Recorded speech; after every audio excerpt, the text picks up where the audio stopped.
Happy Tuesday, Paul Talkers. I am doing NaNoWriMo. What? It's like the whole purpose of this month. I'm actually doing it, finally. Phew. I'm not doing great. I only did like 1,400 some words today after work. But then again, I did work until like 7:45 p.m. I did get up early this morning to go to vote and then fell asleep in the shower.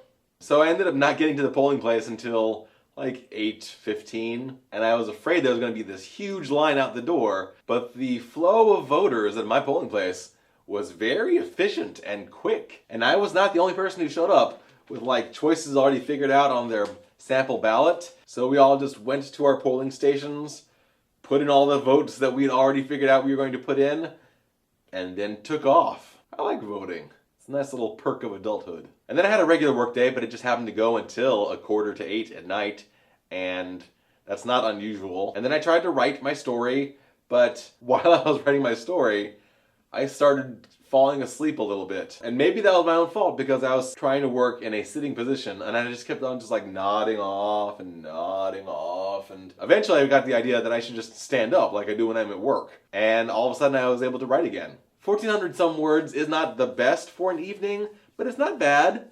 I have definitely not caught up to where I want to be for this day of NaNoWriMo, but I'm not too far behind. Story progression-wise, my protagonist has now met a potential team member of hers who is coming into the scenario with more information and is mysterious.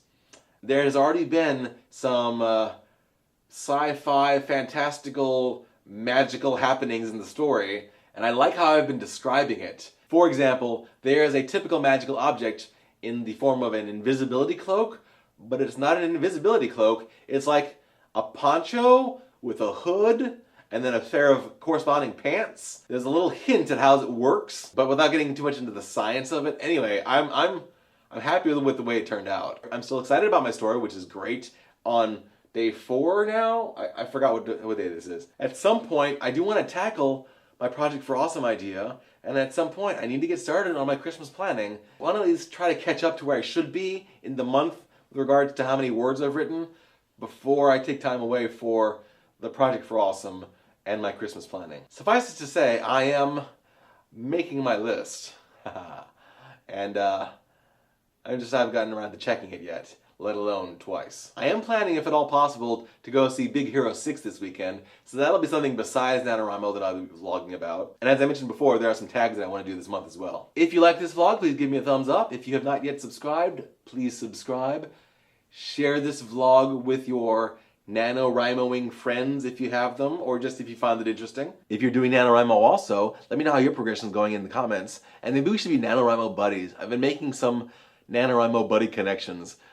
It's pretty cool. I like that part. And did you get a chance to vote? Did you watch the voting results? How are things going in your area, your region, your district, your state, etc.? Hopefully as well as possible. I know that in some places you're just voting for the lesser of two evils, but as Hank Green put it, it's the lesser of two evils. That is still important. As always, thanks for watching, and tomorrow will be a better day.